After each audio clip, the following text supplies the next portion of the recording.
Tudo bem, pessoal? Então, vamos dar continuidade aqui aos comentários da excelente apresentação do colega Renato Magri. Fez um ótimo apanhado histórico, um apanhado das ideias desse grande teórico político que nós estamos comentando hoje, tá? Então, para mim fazer uma análise mais do autor e tentar complementar, se isso é possível, a excelente apresentação do colega, queria trazer alguns elementos, principalmente em relação à pergunta, ou uma das perguntas chaves que o colega deixou. O que é o liberalismo? O que é essa corrente? Então, antes de a gente entrar no autor, a gente pode citar dois grandes expoentes dessa corrente, posteriores a John Locke. A gente pode citar o grande teórico Isaiah Berlin, onde ele coloca a questão da liberdade como positiva ou negativa, ou como a gente pode caracterizar essa questão. A positiva para ele é o autocontrole, o autogoverno individual, e a negativa é aquele do Estado. Podemos citar também o grande teórico político Alex de Tocqueville, onde para ele a liberdade só tem um fim em si mesmo.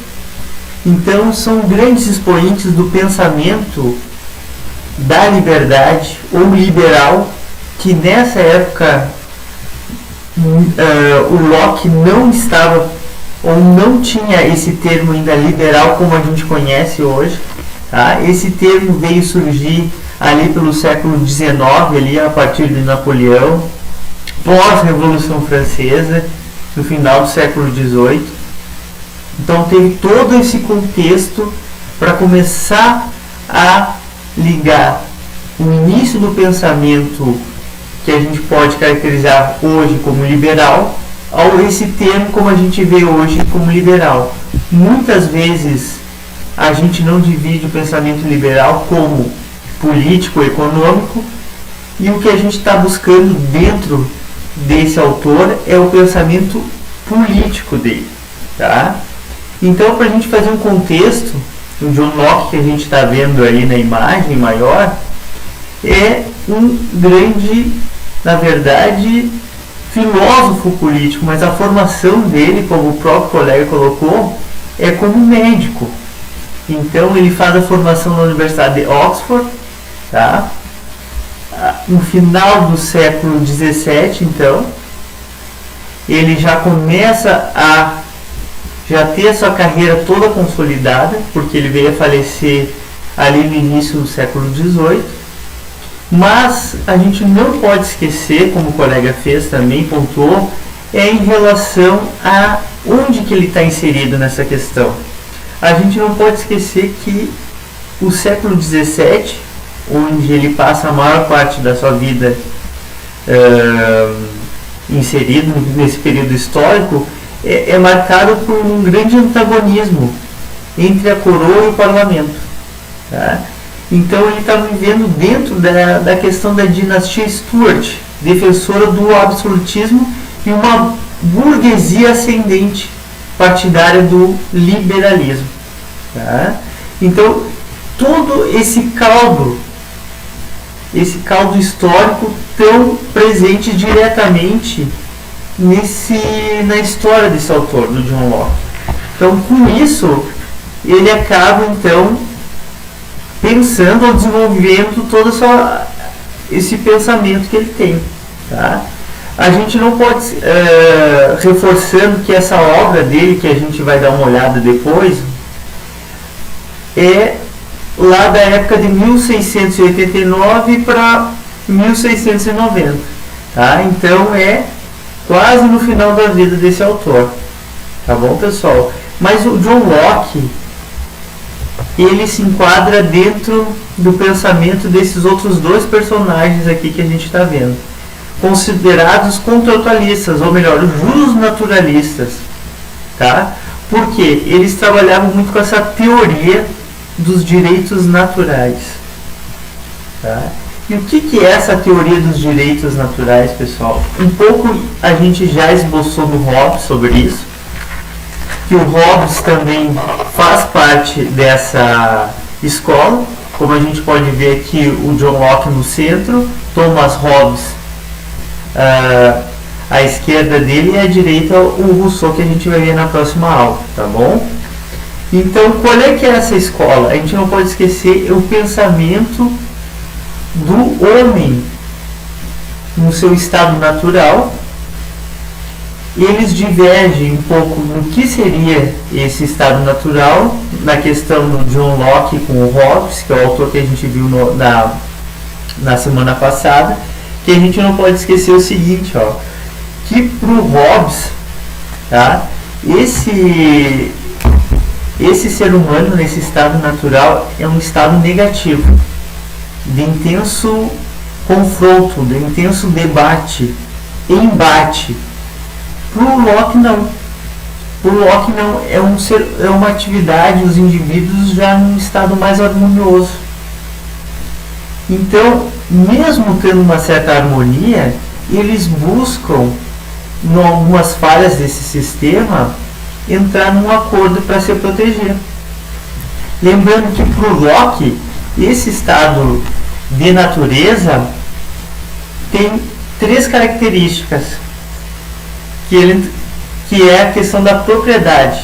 Mas a propriedade para o Locke quer dizer vida, liberdade e bens. Isso que constitui essa questão para o Locke. Ao contrário do Hobbes, que é a questão da força, no sentido negativo, porque aquela frase célebre dele, o homem lobo do próprio homem. Tá? Então a gente não pode esquecer dessa questão assim. Lembrando que o Hobbes é um estado absolutista, centralizador, forte. Para o Locke não. Que a gente vai ver o porquê dele ser considerado um dos primeiros ou o primeiro autor com pensamento liberal. Tá bom, pessoal? E o Rousseau está aqui, que eu estou dando um gostinho, que daqui na próxima aula a gente vai trabalhar um pouquinho mais esse autor, tá bom? Qual é a matriz teórica do John Locke? Ele é considerado um empirista, ou ele formou o pensamento empírico. O que quer dizer o pensamento empírico? O conhecimento só deriva da experiência. E com esse pensamento e com essa frase, ele cria uma grande, ou uma das mais famosas teorias dele, que é a teoria da tábula rasa. O que seria isso? O ser humano nasce como uma folha em branco, como um papel em branco. A partir das suas vivências, que ele vai adquirindo conhecimento no mundo. Então, por isso, também a gente faz essa relação com a questão do empirismo, que está ligada diretamente disso, né? Então, o empirismo nada mais é que todo conhecimento emana da experiência. A gente não pode esquecer essa questão.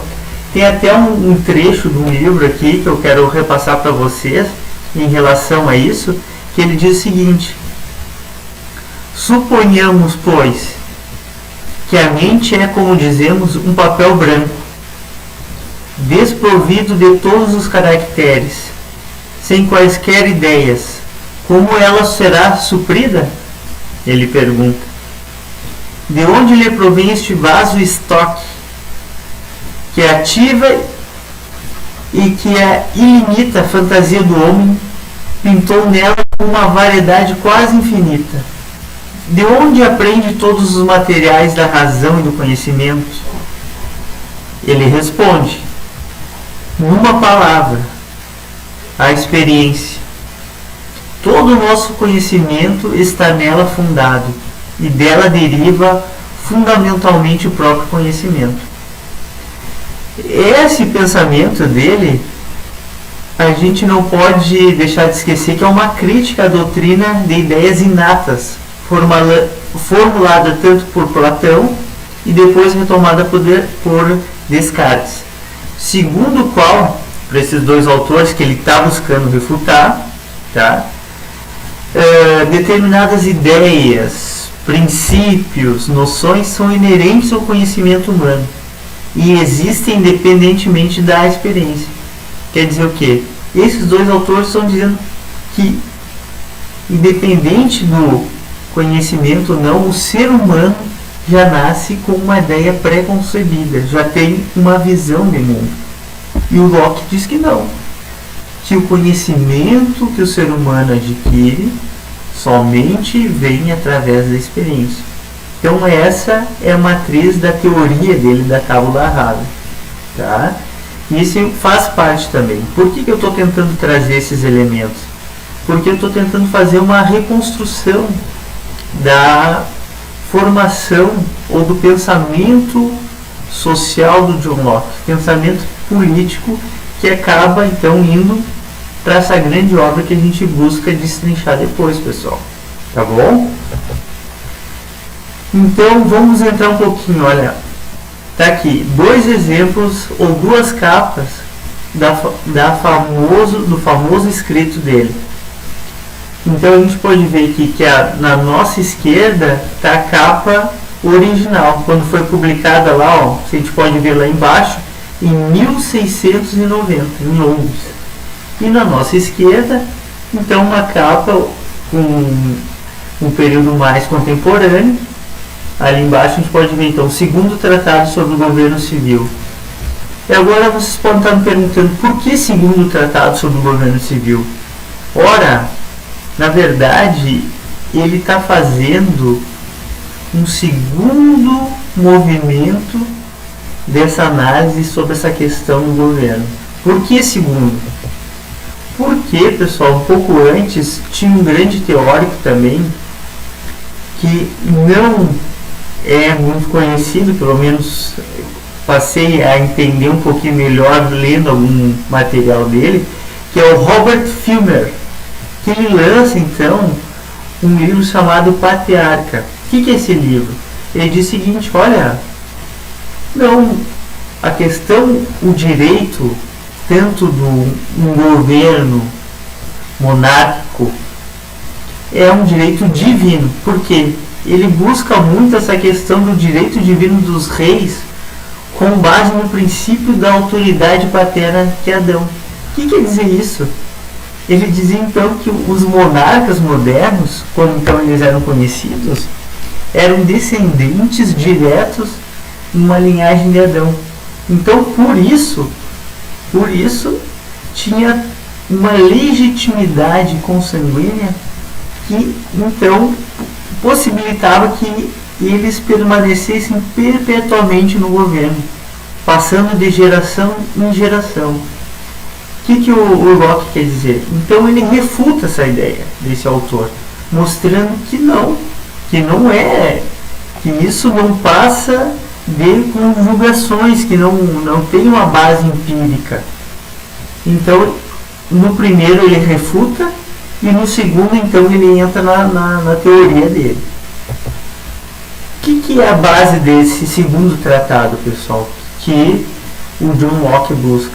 Ele tem eixos centrais, que são 5 eixos centrais que ele busca nesse trabalho: o estado de natureza, teoria da propriedade, sociedade política ou civil, o contrato social e o direito de resistência. Então a gente vai buscar comentar um pouco cada um desses tópicos do eixo central para complementar a excelente análise do nosso colega Renato, tá, pessoal? Então vamos buscar então falar um pouquinho sobre o estado de natureza, que a gente já esboçou um pouquinho para o John Locke, tá? A gente não pode esquecer o seguinte, pessoal, que o Locke, o estado de natureza nessa obra, o ser humano vive em paz e em harmonia, diferente do estado de natureza hobbesiano, que é um estado de violência e insegurança. Então, para o Locke, esse estado de natureza acaba migrando ou se desenvolve então para um contrato social Desse contrato social, então, vem a questão do Estado Civil. A partir dessa tríplice, esses três conceitos, então, é que ele desenvolve um pouco desse estado de natureza para ele. Tá, pessoal? Então, ele busca, através desses três conceitos, estado de natureza, contrato social e estado civil, desenvolver um pouco da sua teoria justnaturalista, que a gente pode colocar. Tá bom? Ele ressalta o seguinte, que os homens, então, viviam com um estágio pré-social, ou um estágio pré-político, tendo, então, essa transição através de um contrato social para o Estado Civil. Tá?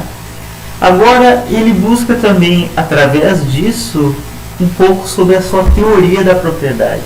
Olha, mas como é que a gente pode falar sobre a teoria da propriedade, pessoal, que ele coloca dessa forma? Bom, para o Locke, o que ele utiliza então? A noção da propriedade para ele é numa acepção, como que a gente pode colocar? Na posse de bens móveis ou imóveis. Ele difere bastante do Hobbes, como a gente está colocando, né? Para ele, para o Locke, a propriedade já existe no estado de natureza. Tá? Ela é uma instituição anterior à sociedade, é um direito natural do indivíduo, tá? Que não pode ser violado pelo Estado. Então, aí já começa a esboçar um pouco no pensamento dele que a gente pode considerar voltado para a liberdade. Para ele, então, olha, o homem era naturalmente livre e proprietário de sua pessoa e de seu trabalho. Olha, como a terra foi dada por Deus em comum a todos os homens, ele incorpora o seu trabalho a uma matéria bruta. Então o trabalho era, pois, na concepção de Locke, tá? Na concepção dele, o fundamento originário da propriedade. Então ele ressalta muito a questão do trabalho, nessa questão da teoria dele da propriedade, tá bom? Então o processo que determinou para ele, olha, a passagem da propriedade limitada, baseada no trabalho, a propriedade ilimitada, fundada na acumulação do dinheiro. Ele busca um pouquinho como é que foi essa passagem da formação da propriedade através do trabalho, onde as pessoas, por meio do seu trabalho, conseguiriam a propriedade. E no momento que entra a questão de trocas de mercadoria, vem a questão monetária, ele coloca então o advento do dinheiro, que acaba gerando uma certa concentração de bens nessa sociedade que ele está colocando. E aí ele já entra um pouquinho ali no contrato social, pessoal. O que ele está falando no contrato social? Que o contrato social para ele, então, se assemelha ao contrato.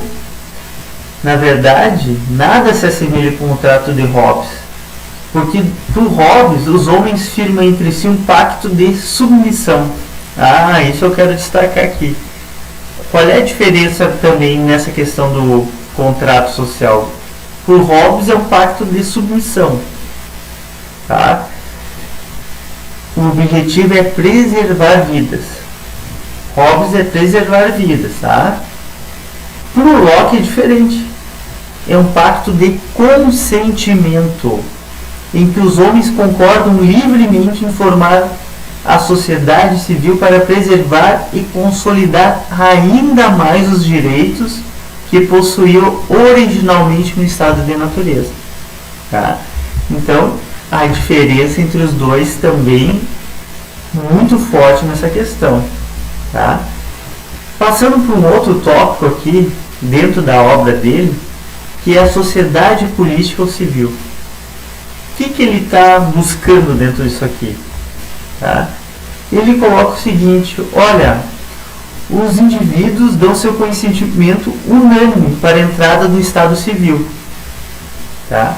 Então eles estabelecem o seguinte, olha, na escolha, um ente ou governo, que a gente pode falar nesse termo, tá?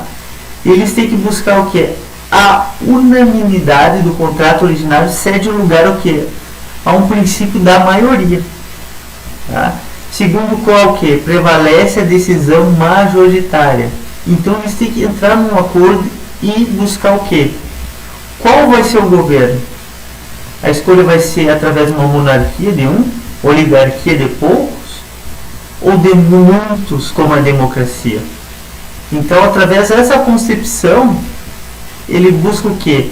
Todo governo não possui outra finalidade além de conservação da propriedade. Independente da forma de governo, o princípio central é o quê? Conservação da propriedade. E esse é o princípio central para Locke. Tá, pessoal? Então, tudo que ele busca. E um conceito, por último, pessoal, muito interessante, que é o direito de resistência. Até então é um conceito novo que a gente vem vendo nesses autores. Olha, o que é esse direito de resistência para ele? O que ele diz? E esse direito de resistência é uma questão que é abordada até hoje, que provavelmente a gente vai ver em outros filósofos políticos, em outros teóricos políticos e juristas também, para quem quiser expandir essa questão. Onde que busca essa questão também? Tá? O que é? Ele diz o seguinte, olha, o que define a tirania é o exercício do poder para além do direito, visando o interesse próprio e não o bem público ou comum. O que ele está dizendo? Olha, reconhece o povo quando não tem a quem recorrer. O povo, então, à força, busca essa questão da resistência. Por que ele está colocando isso aqui? Está dizendo o seguinte, ele está criando uma legitimidade, tá? A gente pode colocar isso aqui, porque em caso de ter um governante, alguns governantes ou o governo da maioria que for pressionar determinados grupos da população, eles passam então a ter um direito de insurgir, de reagir, de fazer uma rebelião para restaurar novamente o poder do povo. Ele está dizendo isso nessa questão do direito de resistência, tá? Ele busca muito essa questão, tá? Então, o que ele está dizendo? Que quando o executivo e o legislativo violam a lei estabelecida e atentam contra a propriedade, o governo deixa de cumprir o fim a que foi destinado, tornando-se ilegal e degenerando-se em uma tirania. E aqui ele define a tirania o exercício do poder para além do direito. O que, então, ele justifica com uma questão do direito de resistência. Tá bom, pessoal? Quis trazer com isso alguns elementos muito interessantes da obra do John Locke, que a gente tem que ler direto da obra mesmo. É interessante a gente buscar também comentadores que buscam que a gente entenda um pouco essa questão com outro olhar, tá? Mas como ele sendo um dos principais ou o formulador das ideias liberais, a gente pode então tê-lo como um alicerce, uma base para começar a estudar não só os liberais de origem de pensamento político, como de pensamento econômico, tá? Que a gente pode ver depois, posteriormente. Tá, pessoal? Então eu quero agradecer muito por vocês terem assistido esse comentário em relação muitas vezes também à apresentação do nosso colega, tá? Quero agradecer ele pelo excelente trabalho e à medida também que a gente vai avançando no tempo e nos conteúdos, a gente vai melhorando um pouco a metodologia de apresentação, tá? Vocês estão nos assistindo aí pelo YouTube, se puder comentar, dando alguma sugestão ou crítica e deixar um like aí, pode nos ajudar bastante, tá bom? Um grande abraço e estamos aguardando uma próxima vez aí, uma próxima aula, tá bom? Um abraço e até a próxima.